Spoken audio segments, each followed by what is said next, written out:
So being called a little bit deeper, as I read the next page, so Mickey Sutton's on the front page because she's the champion, and her team is a champion of the Senior Olympics. As I turn the next page, boy, we're really getting the memo out there. It says, peace, love, and pay it forward. Don't you love that? Peace, love, and pay it forward. And I know that we are being called a little bit deeper than we've ever been before, and that we can truly plan for success. So that as we're planning for success, I'll give you an example. I had an itinerary that I booked months ago with some frequent flyer mileage, and I thought, oh, this is going to be great, and I'm going to go to the ministers' gathering, bring some resources back here, have a good time, and connect with some people. And so I called up this week because I was kind of feeling the hankering. You ever have a hankering? Yeah? Yeah, so I was having a hankering just to go swing by and have lunch with family. I thought I'd fly by Southern California and have lunch with some family. And so I called United Airlines. I said, what can you do for me? And, oh, sure, we can do that. We can reroute you from Puerto Vallarta to Houston to Los Angeles, and no problem whatsoever. And here, let me give you 22,000 frequent flyer mileage back. So I was able to just say, thank you, universe. Thank you for that. So you never know what's going to happen, but I had to make the call. Something was calling me to do that. And so I listened. I listened to say, wow, let's do this hankering. Let's have that. So I had this image of being with family. I had this image of connecting with some of my colleagues. And so as we have these images in our life, that helps us plan and have that divine pattern unfold. And with that divine unfoldment, one of my amazing mentor folk who I'd met way back in the 80s and who I aspire to live some of the words of wisdoms that he has, Dr. Wayne Dyer had passed this week. And Marianne Williamson gave a beautiful tribute to him. She says, I can just imagine up this mountain of spirituality that we all have pinnacle experiences and these spiritual experiences.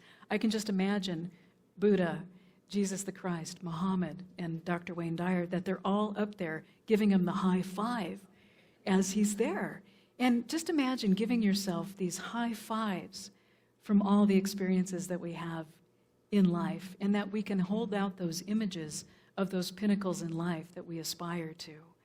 So I know that we're already on the mountaintop. We're on the mountaintop, and we can give ourselves that high five today.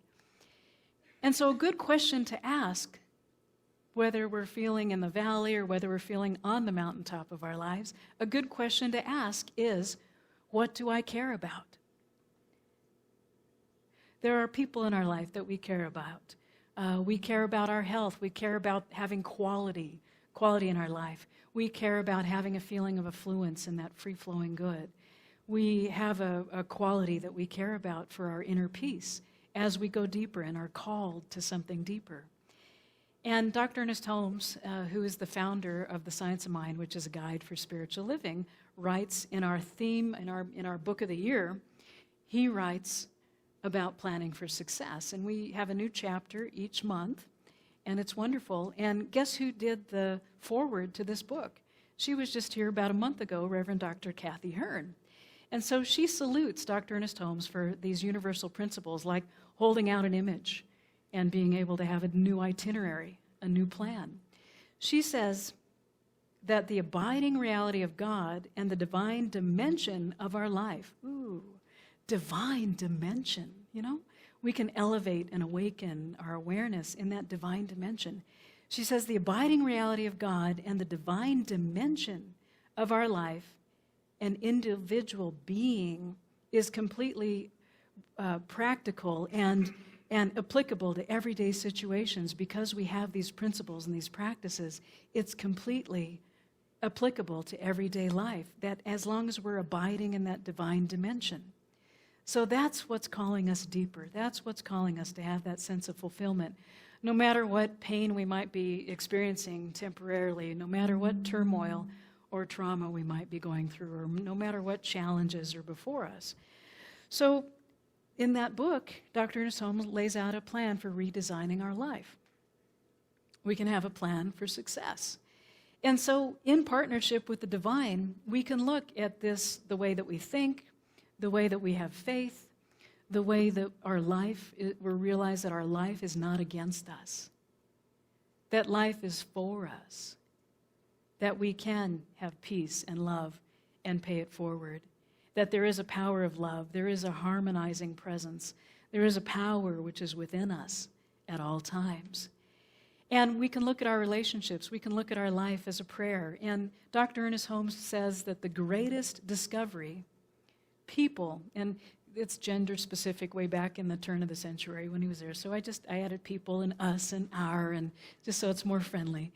The greatest discovery people could ever make was the discovery of the creative power of our own thought, holding up that image of the mountaintop.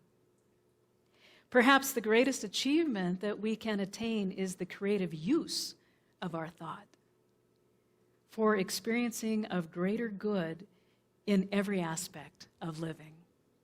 And so he goes on to explain how we can do this, and how valuable that we can come from a sense of, sometimes our culture has a sense of separation, but yes, we can move into oneness, we can move in that direction up the mountaintop and give ourselves that high five. And this month we are sowing seeds of abundance, and abundance in health, abundance in the well-being, that optimal sense of radiant vitality and vivaciousness, the abundance of open communication and love, total and complete love and pure spirit in our life.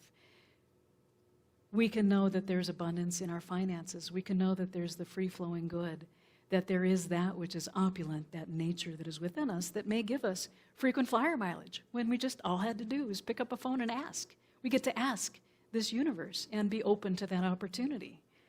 So how do we plan for success for ourselves, for our family, for our friends, for our creativity, for our self-expression, for our work? How do we find that authentic voice that is within us?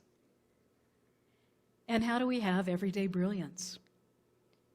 There's creativity, there's leadership, there's that passion that's for life, knowing that the universe is not against us but is for us, that it is this energy which is ever available, and it resonates. So what resonates within us? What resonates and has that resounding nature that astounds us? What resonates within us? What impact do I want to have for my life and the lives of people around me? And what are we taking a stand for? What's our message? You know, we may wake up in the morning with a lot of messages, even before we check our voicemail or a text. What's our message, and what is the music that sings in our hearts? What is the music that we can dance to? What is the music that is calling us deeper, calling us forward? And sometimes we have to allow an idea to breathe. We might have that mental image of the mountaintop, and it might need to breathe a little bit. And it may mean that we engage in the curiosity of it. We may engage in this glorious nature that we are. And it might seem a little bit inefficient to just take a break and breathe, you know, just to be still for a moment and not be in movement all the time. We might let ourselves know that it's okay to kind of wander around and let an idea marinate, to draw deep from within and let it marinate, all the juicy stuff. And much like we could carve out some white space so that there's some stillness, there's some clarity, there's that white space that's there. Or we might want to make some space to emerge into that full potential. So there's a process, there's a creative process that's unfolding our potential. So as we breathe, we know that this is a gift, and we bring forward that breath. And it could be that when I woke up, was it yesterday? Yeah, yesterday, I've had some laptop exchanges, and it's been a spiritual experience to go from an Acer to a Toshiba to a Hewlett-Packard. And sometimes I got to go back to the source. You know, it's like spirit. I got to go back to the source. I woke up yesterday morning, and it wasn't the black screen the black screen of death. It was like this kind of purring white screen. And I wasn't purring at the time. I thought, oh, okay, what am I going to do? I've got to back up at this and yada, yada. So I had a lot of yada, yada that I oughta get there at Best Buy when they open up, because I'm like best friends of the geeks. Matt. There's tall Matt and there's short Matt, and I really like tall Matt, and I can really go to the mat with him to see that I get the best solution. But what's so funny is I called the source. I now have an HP, and so I called them. And who knew that my best new friend was able to walk me through? I did not know that I needed a new BIOS when I woke up that morning. I guess I needed a new BIOS because I'd done a Windows 10 upgrade and the hardware needed to talk to the software. So I needed to go to the source and reconnect with what that was. And fortunately, I made that call. I made a direct call, much like calling United Airlines. I called Hewlett-Packard. And I said, what can you do for me? And about an hour later, fortunately, it wasn't longer than that, I was able to go to the source and have a brand new, it's fast, it's like a Lamborghini.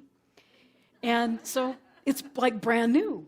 And fortunately, it didn't have any other trials and tribulations that I had been experiencing. So it's like, okay, I went to the mountaintop, went to the source, and had a best solution. So sometimes I had to make that call. And sometimes I need to make that call in my meditation in the morning. I'm open. I'm open to whatever comes through in meditation. I'm open to creative visualization.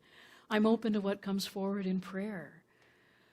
Visioning, realizing that there's a divine ideal, that there is that pattern of success that's unfolding. Sometimes I'll do affirmative prayer while I'm walking. I'll do it out loud, and I go down the street, and there's these wonderful honeysuckle bushes, and I'll be praying to the honeysuckle bushes and the flowers, and feeling like even when I'm in the shower, it feels refreshing and nurturing and purifying, and whatever that is. All those spiritual practices, listening to the stillness and going to the source, much like tech support, much like calling the travel agent, the secret agent who was able to give me frequent flyer mileage. So there's this lifelong practice of sacred listening. We get to listen to that juiciness that's inside and to go ever deeper and to know what's authentic, to know what's true, what's honest, what's coming forward as outpicturing in success by our next choice.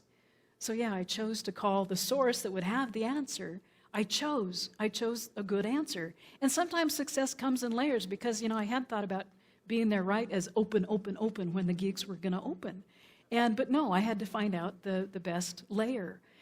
And what's beautiful is that at the practitioner retreat, which was last weekend, a lot of us committed to writing. And so I'm having this inner urge to be open to these words that come forward and these words of wisdom. And so to have that renewed commitment. So I have this coach that encourages me to take risks. And so it could be a risk from moving to from Southern California to Northern Arizona to San Jose to Albuquerque and taking these larger risks. And they usually turn out really, really well as far as I put it out there. It's much like that Senior Olympics. That whole team came together to have this winning experience. And what encourages me most is when I take risks, usually it's those bigger risks that have the larger outcome. And it's really true to notice what has those larger and greater outcomes. And so this coach encourages me to step up, no matter what shows up, to step up. No matter what shows up, to get up, to step up, and to feel the love, to feel the beauty, and to do the very best.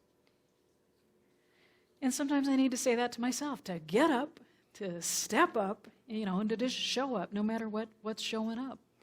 And Dr. Wayne Dyer, are we saying, yeah, are we doing the wave? We could do the wave because the World Series is coming up. So Wayne Dyer says, he affirms this too, he says, if you change the way you look at things, the things you look at change. And so as I have that higher perspective, as I have that image from that mountaintop, there is a creative process.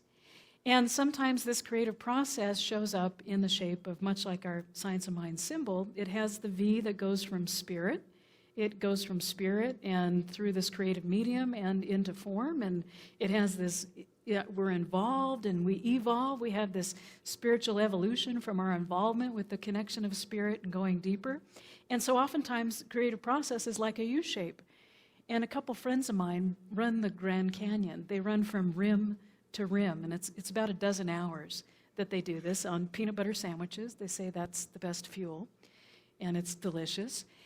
And when we look across something like the Grand Canyon, and it's kind of like when we look at a blueprint of a home, or when we look at that there's that larger view out the ocean. When we look across the Grand Canyon, we may be pulled into an uncomfortable space, right? We have like an opportunity to hike to get from this rim to the other rim. I would walk, I wouldn't run like they run rim to rim. But as we start hiking, we know that we've got that bird's eye view. We know what's possible. So we have that bird's eye view of what's really valuable for us to get to that other side. That there is a process, that we're involved, and then we come out evolved. And so like walking into a canyon, we can see across the canyon and everything's clear, right? Everything is clear. And so we have that path, and as we have that bird's eye view. But then we start hiking through the canyon. We hike through different elevations of thoughts and feelings and actions. Whatever we're traveling with. And sometimes we have bushes. If you've ever hiked the Grand Canyon, sometimes there's bushes that brush up against our thighs. And sometimes there's that path that becomes a bit cloudy, or it might become a bit rocky. And we don't really see our destination anymore as we go down into that canyon. And so it might become murky, or might have that gunk that Jane talked about. Thank you, Jane. Might have a little bit of gunk. And so then my friends begin to question, well, was it wise to do this rim-to-rim run? It might be about a dozen hours. They might begin to hear animals that are around them, and they might start to get afraid, or they might worry, or they might doubt. What am I doing here at this canyon? And they might doubt that journey. And so, but when they start to hike up the other side, suddenly their destination is in view. They get to see the sun come up. They get to see that vision is possible, that image that they have in front of them is absolutely possible. And we all go through this, right? In areas of our life, we all go through. It's a part of this creative process. No matter how many successes we've had before, there's that next creativity that's happening and becoming more expressed. And our book of the month talks about living a successful life, and it's by Wayne Muller, and it's called A Life of Being, Having, and Doing Enough. And what's really interesting is the synchronicity. Spirit had planned that topic and that book a year ago. At the end of this month, we're going to have Reverend Dr. Bernardo Montserrat as our guest speaker while I'm on that itinerary, on that flight. And he did their wedding. He knows Wayne. He lives up in Santa Fe, and so he did their wedding, and he's going to talk about the foundation of success that's in this book. Is that cool or what? I couldn't have planned that. It's lovely to just notice those, what Carl Jung would call synchronicities. So he talks about, in this book, that we may have forgotten what enough feels like. Because if we're down in the canyon instead of that mountaintop, we have that pace of life. There's a quickening that's happening in our culture, and we may feel overwhelmed. We may feel unhappy in some instances, or we may have some circumstances that are causing us to be fearful. If we've lost a job, if we've lost a sense of our health, if we're feeling anything like it's drowning under that impossible multiplication of activities. There's so much information and so much activity. How do we know when and what to offer to give us this moment to feel enough? How do we know when and who we are and what we do? How do we know that what we do is enough? That who we are is enough? That something is calling us to be bold and take a look at that. And he also talks about, in his best-selling book, it's called The Sabbath and the Legacy of the Heart, it calls for us to reclaim ourselves, our true self, to reclaim that divine destiny, to reclaim that unhurried and deeply sufficient life that is enough. Deeply sufficient. Deep as the Grand Canyon, if not more. And it really challenges what our culture relentlessly pushes us to strive or achieve, rather than just having that sense of having a wise breath. Remember I talked about taking a moment to just breathe and notice. So we don't necessarily need to be bigger and better and more useful. We just need to realize that our value is already here, that we are enough. And when he talks about this life of being, having, and doing enough, he says that every single choice we make, no matter how small, is the ground where we are that meets what is in the world. And the fruits of that essential relationship, and I would say our relationship with the divine, the intimate, fertile conversation between our own heart's wisdom and the way the world has emerged before us, becomes a lifelong practice of deep and sacred listening. And we listen for the right thing, the next right thing that we are required to do. That next right thing, even if it's a small choice, it can make a big difference. We only have the choice that feels authentic, honest, necessary, and true in that moment. Now is this moment. Wayne Mueller, he's the one who will just allow us to be enough as we read some of his writings this month. It's incredible. And we can fine-tune what that is, that sense of sowing our own seeds of greatness. So we can continue to clarify what our views and our values are, continue to clarify what we care about, and we can keep moving forward. There's a DJ named Z-Trip. And he combines music in various genres, and he's real creative. He has this experience of full expression and being enough and sufficient in his life. And he compares this creative process to music, and he compares it to climbing a tree. He's a DJ, and he talks philosophically about climbing a tree. DJ says that we all have these roots, and that we have those roots which are the influences that we've grown up with, or that we adopt from whoever is around us. And we climb a tree, and sometimes, if you've ever climbed a tree, you hug a tree and you hold on to that, and at some point we decide to step out on a branch. And what happens if we step out too far? Sometimes that branch breaks, and what that gets to become is its own unique branch. It gets to flourish and to nurture that own unique gift and those strengths, whatever that is. We get to bring those influences that were of the roots and the trunk, and we get to have enough courage to go out on a limb, to go out and to let go of whatever that trunk is, and to know that our uniqueness is expressed. And that's an example of the creative growth that's available, the creative growth that what this process looks like. We may be emulating people who inspire us, whether it's teachers or friends or parents or our kids. A lot of us are inspired by our kids. And we can make choices to bring forward those gifts.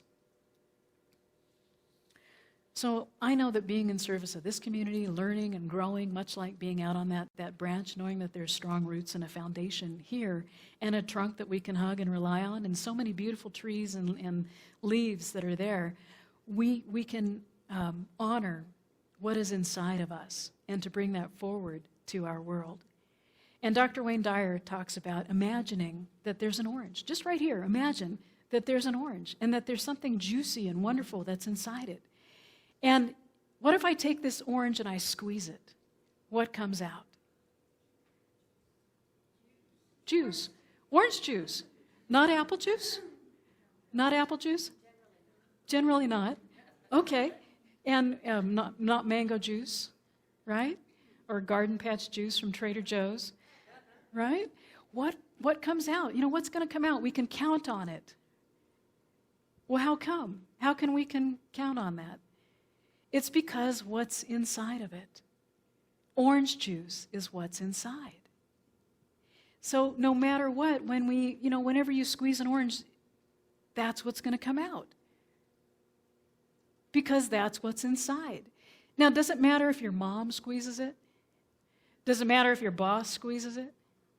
Does it matter if your kids squeeze it? Does it matter if it's like noon o'clock 5 o'clock somewhere. Does it matter if it's noon o'clock and somebody squeezes it? Is it going to come out different? No? So whenever you squeeze it, the only thing that's going to come out is orange juice. And it could be that we have things that squeeze us in our life. We might have some pressure. That some of us, we might have that anger come out, or we might have frustration come out, or whatever, fear or stress or tension, whatever that is. And why? Is it because of your boss squeezed the orange? No. Is it because your mother? Well, really, maybe the mother could be a pain sometimes, right? Would anything else come out of it except orange? It has nothing to do with who or what is outside of it. But it's the juice that's on the inside. It only has to do what's on the inside. And how does it get there? Only as we think. That juice that's inside of us is what we're thinking, what we're feeling, and how we're acting. We have that image of the mountaintop. We have that pinnacle to know that everything is a miracle, that everything that happens, whether it's trauma or disease or whether that growth, whatever it feels like, sometimes it feels like growth or being squeezed, right? And when Dr. Wayne Dyer talks about being a no-limit person, that no-limit people understand, no-limit people, they understand and they celebrate these lessons. Because what's inside can be squozen out as love, peace, paying it forward, joy. What's inside come from the choices that come from our thoughts. We can get that juiciness inside of us and to just have that come out no matter what. Because the feelings come from our thoughts, our actions come from our thoughts. We have that plan for success. We have that divine pattern which is unfolding.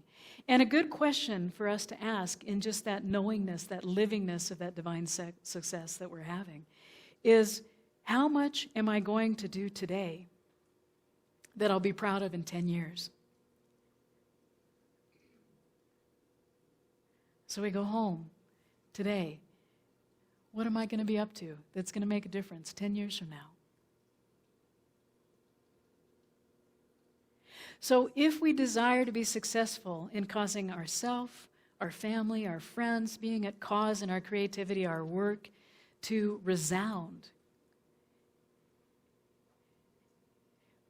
we can account for each of these three confluent factors, that they're coming together. That, number one, what do I care about? That's the question that we started with. What do I care about? What do I care about that's going to make a difference in 10 years? What do I care about? And then what do the people around me care about? And what ideas already have momentum? What's already out there? What's that juice? So I'm knowing that success is an inner process, that we can absolutely resound and astound in our life. We can know what resonates with us and have that be something that's astounding, that image of the mountaintop, and give ourselves that high five. And so I know that we can stay on our game, that we can keep going for our dreams, and that the world needs that special gift that we all have to give.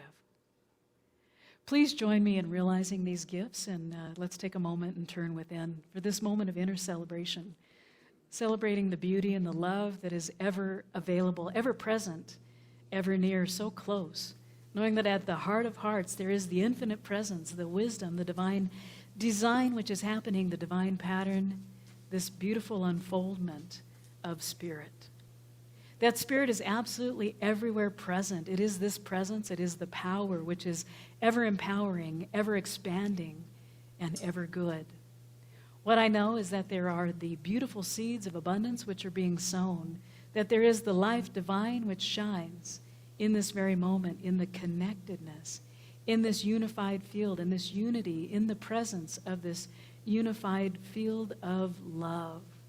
It is everywhere. It is flowing. It is that which is the stream, this cascading consciousness of life, knowing itself even more fully self-expressed through creativity, through this being in surrender from this place of the divine, of joy, of effervescent good, of the energy which absolutely flows in an infinite way. And knowing that it is in this beautiful place that sings of itself, sings as the beautiful silence between the notes of life, that it is the living essence and that which is true and good in our heart of hearts, and listening to the wisdom of our hearts as it shows up in optimal health. The vivacious vitality and energy that is ever available and present and ever flowing. And I know that there is that which is absolutely provided for, that we can do what we want to do when we want to do it, and that there is sufficiency and that there is enough. So from the sense of enoughness, I know that there is the openness, there is the loving essence and the kindness which extends itself as compassion, extends itself as true and pure spirit. So I'm grateful for this knowingness, and it just absolutely shows up in this beautiful field of love, abundance, and appreciation for life itself.